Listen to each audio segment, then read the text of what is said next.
In late 2021, Billy Brown had two bizarre and possibly related alien encounters. The first endangering his health and life, the second perhaps a check that he was okay. He reported his experiences to the Mutual UFO Network and also Weird World. Billy had his first, what he called alien grey encounter, in the early hours of Sunday morning on October 10th, 2021. At the time, he was living in an attic room of a house in Union Road, New Mills, Derbyshire, UK. The property had been built in around the late 1800s and comprised 4 floors: a cellar, the ground floor containing the kitchen, living room and shop front, the first floor with 2 bedrooms and 2 bathrooms, and the second floor with an attic, which was Billy's bedroom. Billy reported that he went to bed on the Saturday night, the 9th of October, at around 10 p.m. after opening his old-style Velux skylight in the ceiling above. He had opened it wide with the intention of leaving it open all night. The strangeness began when he was woken up between 3 and 5 a.m. with a sound that he could only describe as like 2 budgerigars cuddled up and talking between themselves. Billy opened his eyes and the sound instantly stopped. This was when he realised that he was in the company of a being whose appearance he could only identify as that of an alien grey, a being of around 4 feet in height. Billy's room was not completely dark, what he estimates at around 60 to 70% in darkness, so that he could still make out what the figure was and its features. The ET had large black eyes, a narrow chin, and a head that grew larger at the top. It also looked old, with deep lines in its face and rough-looking skin. Billy half sat up in bed, his legs straight and together, and his back at about a 45-degree angle. He did not feel scared at all, but put his hand out to the being. In speaking to it, he remembers his exact words as, "Hello, baby alien." As Billy put his hand out to the ET, it raised its own hand and placed it on his. As it did so, he felt an intense heat go through his body. The heat sensation started at his hand and slowly made its way to his feet.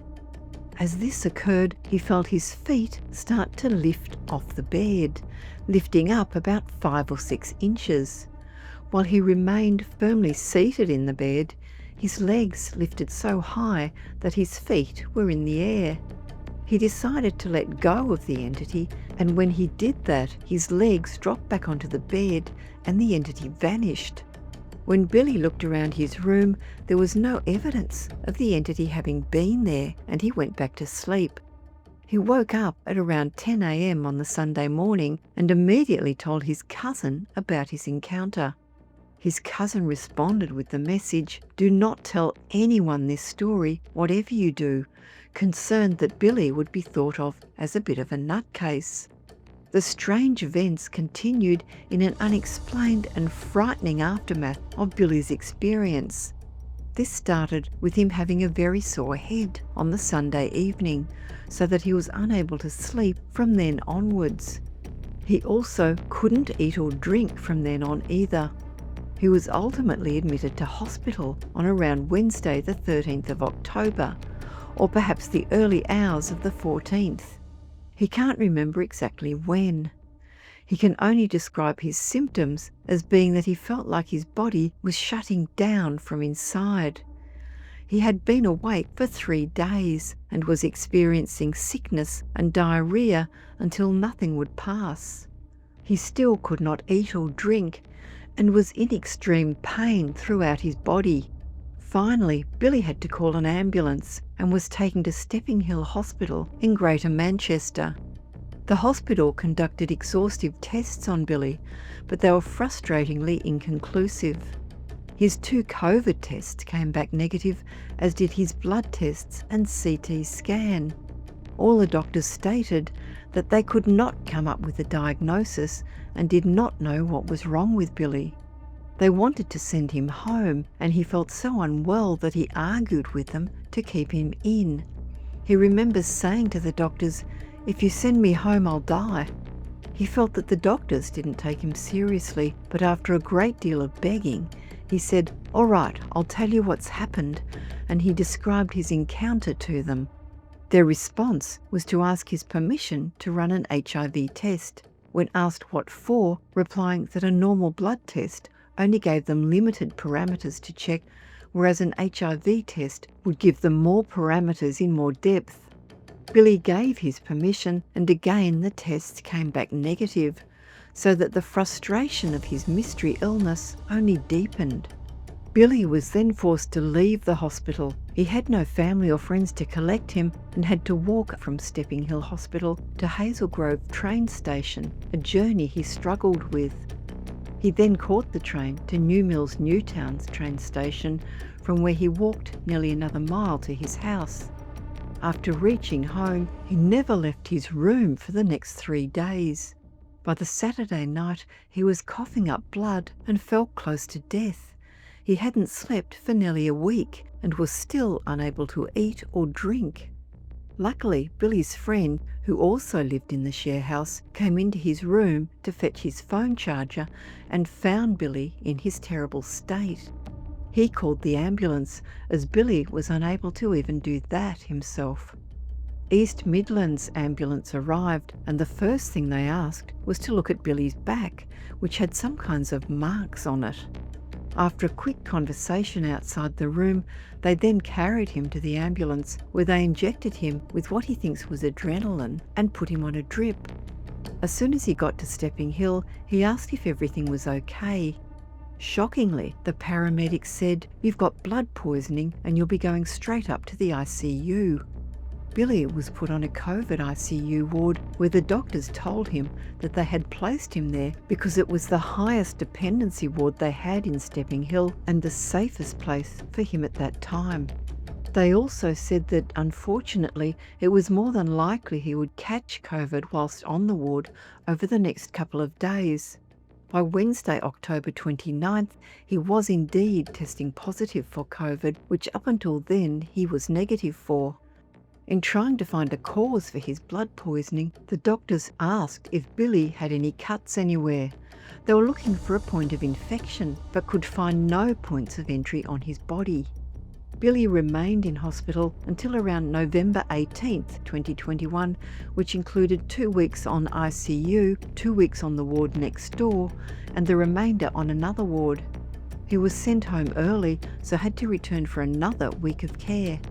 It was barely 1 month after Billy's traumatic hospital stays that he experienced his M66 UFO encounter.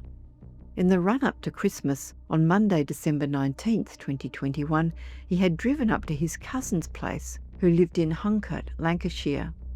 Still off work while recovering from his bout of unexplained blood poisoning, Billy was due to return to work in around February. He left his cousin's house at around 7:45 p.m. to set off home to Derbyshire, driving his dark green VW Golf. After calling in at the garage at the top of Huncote, before heading onto the A56 towards Manchester, he found that the roads were quiet and the drive was nothing out of the ordinary to start with. He passed through Haslingden and then on the slip road from Rawtenstall started to climb up out of the valley. After passing Ramsbottom, the A56 had now changed to the M66, where there were no motorway lights on that particular stretch of road. Billy was driving at around 40 to 50 miles per hour in the inside lane, and it was completely dark apart from his headlights on dip beam. As it's a road he is extremely familiar with, he felt no need to use full beam along that route. All around him it was pitch black, and the air very dense, with extremely low cloud cover, and not raining but damp. He was around 2 or 3 miles from Berry Leisure Park Junction, which is an uphill climb, and then it started. A light was flashing or reflecting in the top right-hand corner of his windscreen, the part of the windscreen the sun visor would block out if it was sunny. Billy couldn't work out what was causing the light, as there were no cars travelling towards him on the other lanes, and no cars in front of him. He stared at it for a while, looking around his car for the source of the light, picking up his phone to make sure it wasn't on or flashing, then turning the stereo off on his dashboard. However, the flashing light was still there, then spread across the windscreen and onto the top of his dashboard. He slowed down a bit to work out what was happening, and that's when he looked up out the front of his windscreen. There was a gigantic craft in the low cloud cover with a pulsing light coming from it.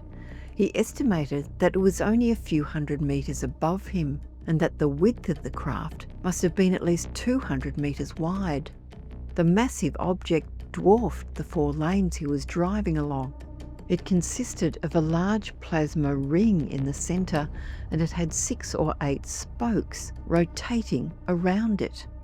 The center of the ring was dark, and he estimated that the spokes were rotating at around 30 RPM. They were also plasma green and pulsing, lighting up the surrounding clouds. While the circle under the craft alone was wider than the 4 lanes on the M66, the spokes were around 75 to 100 meters in length. Billy couldn't confirm what shape the craft was, just that the lights were revolving in a circular motion. He sensed that the object was cloaked and that the dense air exposed where the craft was. He believes that if it had been a clear night, the object would have been invisible. It stayed above his car for around 5 minutes, and then it slowed down. Billy didn't take his eyes off it while his car went back to being how it was before the lights started. He passed the Berry Leisure Park junction and eventually passed over the M62 flyover on the M60. Then suddenly the huge craft flew over his car and towards Manchester city centre at the speed of a low-flying aircraft. He never saw it again. Was this craft checking that Billy was now unharmed following his brush with the grey alien, which may or may not have somehow triggered his horrendous medical problems? Billy personally believes that he was not supposed to wake up during the being's visit for whatever purpose, and that if he hadn't woken up, he would be none the wiser. If you're enjoying this video, don't forget to hit like. It really helps to keep the channel growing. And if you're new here, subscribe and tap the bell icon so you never miss our latest videos. We've got lots of strange and fascinating stories coming up, and we'd love to have you along for the journey. And now we have a bonus story for you. In the summer of 1973, Eastern Airlines flight attendant Enid Grigg had been working on a busy shift where she flew from Portland to Seattle, then Seattle to Omaha, and then Omaha to St. Louis, and then from St. Louis to Atlanta. Even though Enid loved her job, that night she was feeling ill, so she asked the senior flight attendant whether she could go down to the galley and have a rest. Because it was not particularly busy, they said it was okay to have a quick nap. Enid went downstairs, and just as she had laid down and was drifting off to sleep, she suddenly became aware that something was not right. And even though she came down alone, she sensed there was another presence in the galley watching her. Then all of a sudden she saw a pilot standing at her feet. She immediately felt embarrassed, as she was not meant to be sleeping on the job, and the captain had caught her sleeping. The pilot did not utter a word and just stared at her before moving away. Desperate to make amends, Enid consulted a fellow attendant called Linda and asked whether she'd seen a pilot in the galley. She said she'd not seen anybody, so Enid, now confused, decided to go to the cockpit and ask whether any of them had recently been down in the galley. The 2 pilots said they had not left the cockpit. She noticed that the uniform the pilots were wearing was different from what the pilot had been wearing in the galley. His uniform looked new with bright yellow stripes, and she knew she had not imagined it. Enid did not believe in ghosts, but knew that what she had seen was real. However, whatever Enid Grigg had experienced that day, she was not alone. At around the same time as Enid's encounter, reports started to come in of strange apparitions on other Eastern Airline aeroplanes. Neil Holland was a former Eastern Airlines pilot who claims that there were some people that reported unusual events on the aeroplane, not only in the galley, but in the aisle of the plane, where the reports had one thing in common. Witnesses say they recognised the ghostly pilots being Captain Bob Loft and flight engineer Don Repo. But what was most frightening was that every Eastern Airlines employee knew who they were because Bob Loft and Don Repo were dead. They were killed when EAS Eastern Flight 401 crashed into the Florida Everglades in 1972, a year before witnesses started to see their apparitions on Eastern Airlines planes. New Holland also claimed that even the vice president of Eastern Airlines saw the ghosts of Captain Bob Loft and Second Officer Don Repo. The doomed flight of Eastern Airlines Flight 401 departed Kennedy Airport on December 29, 1972, flying non-stop to Miami, Florida. There were 176 passengers on board the plane, which included the crew and the passengers. The plane arrived in Miami at about 11:30 p.m. that evening, where everything was going well for the flight, until its final approach when the landing gear was lowered, but there was no nose gear light.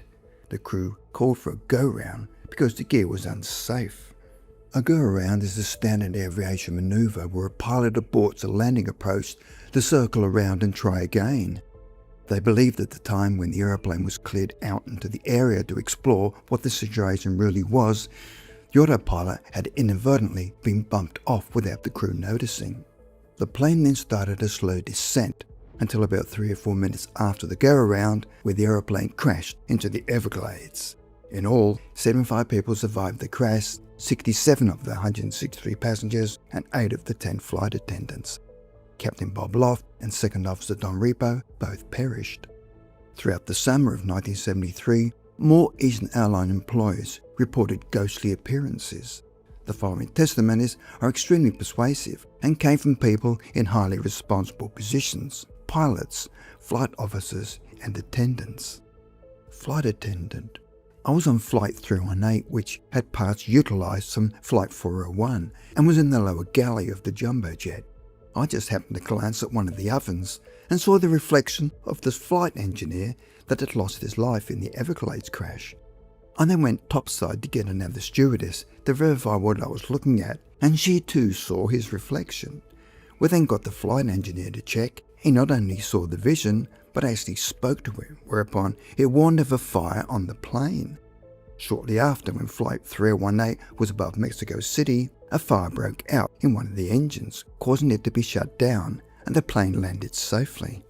Flight attendant Ginny Packard was in the galley, waiting at the elevator, ready to send food up, and because it was a peak period, the elevator would take an eternity to arrive.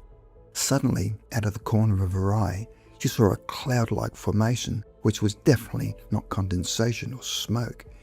It was initially the size of a grapefruit, but as she pressed the elevator button, she looked again and found that it had grown to the size of a basketball and began to get thicker and solid, and was slowly getting larger. At this stage, she started to panic, and the elevator was taking forever. It then started to form into a face, half solid, half misty.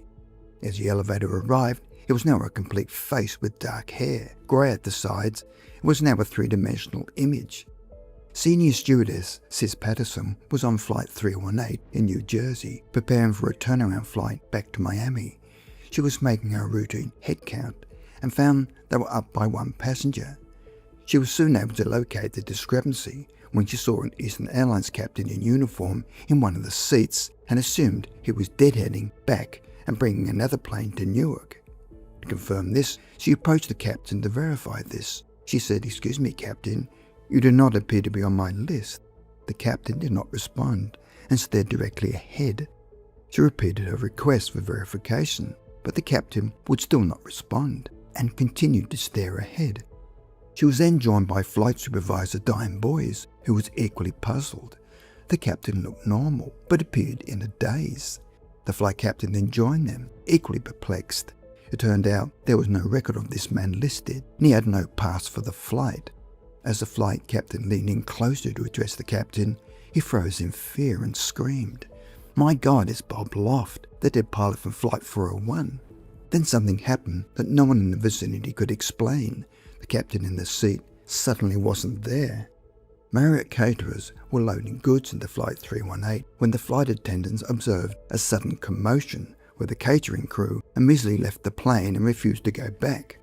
They said they saw a pilot standing in the galley, but then instantly disappeared before their eyes. There was a long delay before they could complete the loading. Flight engineer was doing a pre-flight inspection and saw a man in uniform sitting in his seat in the panel. The engineer identified the man as Don Repo. Then the apparition of Repo said, "You don't need to worry about the pre-flight, I've already done it." Then the three-dimensional figure of Repo suddenly vanished. A female passenger was in the first-class section of Flight 318 from New York to Miami and was seated next to an officer in the uniform of flight engineer. The woman said the officer looked sick and pale and just staring ahead, and when she spoke to him, he did not respond. She repeated her question, but again there was no response. The woman called over the stewardess, who agreed that the flight officer did not look well. The stewardess herself asked whether she could be of assistance, and at this stage other passengers were observing them. Then in front of the whole group, the flight engineer simply disappeared. The woman at this stage became hysterical and on arriving at Miami demanded to be shown pictures of all Eastern flight engineers in order to identify who the man was, and both her and the stewardess picked out the photo. It was Don Repo, the officer who had been seated next to her. Another flight was approaching Phoenix where a woman had been sitting quietly and undisturbed when suddenly she started screaming, saying that a man had suddenly appeared in the seat next to her. She said she'd been looking directly at the seat and that the man had not walked up but had suddenly appeared out of thin air. Then he disappeared the minute she started screaming. The cabin crew could not console her and had to call the police, whereas the woman was so hysterical they had to take her out in a straitjacket. Apparently Rebo and Loft were not content to make ghostly appearances on the aeroplanes. At times they were hands-on. There is testimony from a flight attendant who observed a man in a flight engineer's uniform, who she later recognized as Repo, fixing a galley oven. The plane's own flight engineer insisted that he had not fixed the oven, that there had not been another engineer on board. Repo's apparition was also seen in the compartment below the cockpit by a flight engineer, where he appeared to be inspecting something. Some of the sightings were so terrifying that they began to disrupt airline operations. One flight was even cancelled because of a ghostly appearance that had shaken up a flight attendant and the crew. So why did the ghosts of the dead pilots keep appearing on Eastern Airline flights? It turns out that the undamaged equipment from the wreckage of Flight 401 had been installed in other parts of the fleet, and some of the electronics was put in other aeroplanes. One major fact that emerged was that most of the ghost sightings were taking place in and around the recycled parts, especially in the aircraft galleys, where Enid Grieg had seen one of them. Management were now extremely concerned about the rumours, so as a result of the parts being put in other aircrafts, they decided to remove the reclaimed components from its fleet, with the reports of apparitions considerably lessened, but not entirely. Stories of ghostly pilots did not end until Eastern Airlines stopped operating in 1991. However, some of the other carriers that had actually received some of their equipment were also seeing ghostly sightings. Had the replaced parts from the 1973 Eastern Airlines crash now become haunted objects, where human energy was transferred and imprinted upon an object and is able to penetrate the veil between the dimensions? Could the dying pilot's psychic energy be so strong that it had the power in their final moments to imprint their energy into various objects on the plane? Or could the ghosts of Flight 401 actually be residual hauntings, where a tragic imprint had left its mark on inanimate objects? If this story intrigues you, there is a book about the incident called The Ghost of Flight 401 by John G. Fuller.